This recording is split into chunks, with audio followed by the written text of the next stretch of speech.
Pakistan T20 world కప్ని boycott చేస్తుందా? Hi friends, Bangladesh కథ అయిపోయింది అనుకుంటే ఇప్పుడు పాకిస్తాన్ కొత్త ట్విస్ట్ ఇచ్చింది. నా దోస్తు లేని వరల్డ్ కప్ నాకు వద్దు అంటుంది.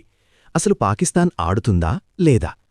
విషయమేంటంటే బంగ్లాదేశ్ని ఐసీసీ టోర్నీ నుంచి పీకేసింది కదా.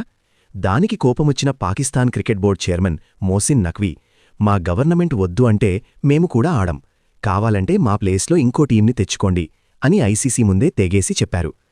ఇండియాలో ఆడలేక బంగ్లాదేశ్ భయపడితే వాళ్లకోసం పాకిస్తాన్ ఇప్పుడు సపోర్ట్ చేస్తోంది. ఇప్పుడు డెసిషన్ మొత్తం పాకిస్తాన్ ప్రైమ్ మినిస్టర్ చేతిలో ఉంది. ఆయన ఎస్ అంటే గ్రౌండ్లోకి, నో అంటే ఇంటికి. ఒకవేళ పాకిస్తాన్ గనక రాకపోతే మన గ్రూప్లోకి ఎవరొస్తారో తెలుసా? ఉగాండా. అవును, మీరు విన్నది నిజమే. ఇండియా వర్సెస్ పాకిస్తాన్ మ్యాచ్ బదులు ఇండియా వర్సెస్ ఉగాండా మ్యాచ్ చూసే పరిస్థితి రావచ్చు. మరి మీరేమంటారు?